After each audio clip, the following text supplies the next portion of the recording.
네, 안녕하세요. 장고입니다. 네, 오늘은 스래싱에 대해서 할 거예요. 스래싱은 가상 메모리에 대한 사전 지식이 필요하거든요. 그래서 혹시 내가 아직 가상 메모리에 대한 걸 모른다, 그러면 제 영상이나 아니면 다른 곳에서 좀 공부를 해오시고 이 영상을 보면은 더 도움이 될 거예요. 그럼 바로 시작할게요.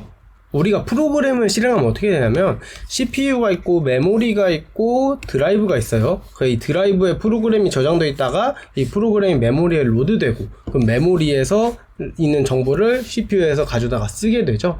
그리고 우리가 10기가라는 프로그램을 10기가짜리 프로그램을 실행을 하면은 20기가 전부 메모리에 올라가지 않는다고 했어요. 이 중에 사용하는 일부만 올라간다고 했고, 이거를 가상 메모리라고 했어요.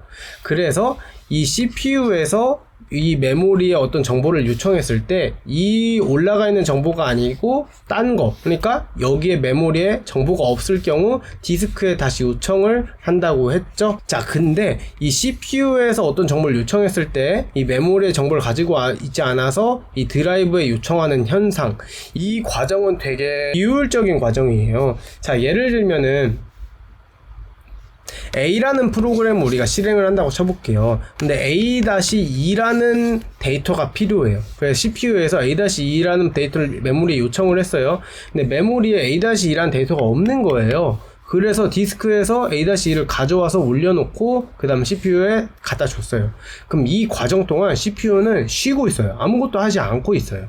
그래서 이제 A-2를 받아서 처리하면 다행인데, 다음에 또 A-3을 하려고 하는데 또 없는 거예요. 그러면은 CPU에서는 다시 메모리 요청을 하고 드라이브에서 가져오고 또 가져오고, 이 과정 동안 또 CPU는 가만히 있게 되고, 이런 것들이 많아져서 이 CPU가 실제로 프로세스를 처리하는 시간보다 이 페이지 교체에 드는 비용이 더 많아진 현상을 스래싱이라고 해요. 자, 스래싱이 평상시엔 잘 안 발생을 하는데요. 우리가 메모리가 이렇게 쭉 있으면은 이 메모리를 사용하는 프로세스들이 많아지면 많아질수록 더 발생할 가능성이 크게 돼요. 자, 예를 들면은 우리가 이 메모리를 A라는 프로세스 하나가 사용하고 있다고 쳐볼게요. 그럼 A는 요만큼 페이지를 다 올려놓고 마음껏 쓸 수 있어요. 그래서 쓰다가 필요 없는 게 있으면 이거 갖다 버리고, 그리고 새로운 거 갖다 쓰고, 이런 식으로 쓸 수 있어요. 근데 우리가 A랑 B를 실행을 하게 되면은 이 메모리를 A랑 B가 반씩 나눠 써야 돼요. 그러면 그만큼 페이지가 올라갈 수 있는 거는 적겠죠. 그럼 그만큼 페이지 교체가 좀 더 많이 발생을 하겠죠. 근데 이게 2개면 다행인데 A, B, C, D, E 해서 10개의 프로세스를 열었다고 쳐볼게요. 그럼 실제로 하나의 프로세스가 사용할 수 있는 메모리 공간은 이거밖에 안 돼요. 그러니까 이만큼 메모리가 사용할 수 있는 공간이 더 줄어들게 되니까 이렇게 되면은 페이지 교체가 더 많이 이루어져요. 그렇게 되면은 또 CPU의 이용률이 떨어지게 되고, 그런 현상이 스래싱이 되겠어요. 네, 지금 그림이 이제 스래싱을 설명하는 건데요. 지금 여기는 CPU 이용률, 그러니까 CPU가 얼마나 돌아가고 있나를 의미하고 있고, 여기 X축은 디그리 오브 멀티 프로그래밍이라고, 그러니까 프로세스의 수라고 이해하시면 돼요. 네, 프로세스 수가 많아지면 많아질수록 실제로는 이 CPU 이용률이 증가해요. 왜냐면 그만큼 처리해야 될 일이 많으니까. 근데 어느 한계 이후에는 오히려 CPU 이용률이 떨어지게 되거든요. 이렇게 발생하는 현상이 스래싱이 되겠어요. 왜 발생한다고 했죠? 이 페이지 하나당 차지할 수 있는 메모리 양이 적기 때문에 페이지 교체에 드는 비용이 너무 많아서 그렇게 되는 거예요. 자, 그러면 이 스래싱을 어떻게 해결할 수 있을까요? 네, 근본적인 해결책은 페이지 교체가 덜 발생해야 돼요.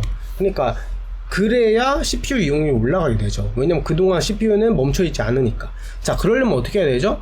우리가 사용하는 페이지가 계속 보관돼 있어야 돼요. 그러니까 페이지 교체가 계속 발생한다고 쳐도 우리가 자주 사용하는 페이지들은 계속 유지가 돼 있어야 돼요. 그래서 자주 사용하는 데이터를 미리 저장하는 거, 자주 사용되는 페이지를 계속 메모리에 보관하는 과정이 필요한데, 이거를 워킹셋이라고 해요. 그 워킹셋은 지역성의 원리를 이용하거든요. 우리 지역성, 예전에 CPU 캐시에 대해서 공부해 보시면 알겠지만 캐시는 지역성의 특징을 가지고 있다고 했어요. 지역성이 뭐냐면 한 번 사용된 데이터는 계속 사용될 가능성이 높고 혹은 주변에 있는 것들에 사용될 가능성이 높다는 게 지역성이었어요.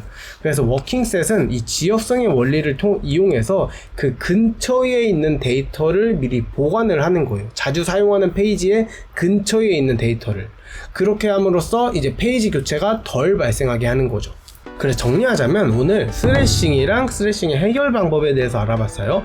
스래싱이 뭐였냐면은 프로세스를 처리하는 시간보다 그 페이지 교체에 드는 시간이 더 많아져서 이 CPU의 이용률이 떨어지는 현상이라고 했어요. 그래서 사용하는 프로세스가 많아질 때 어느 정도까지는 CPU 이용률이 올라가다가 어느 한계 이후에는 떨어지게 되는데 이게 스래시 현상이 발생했기 때문이었어요.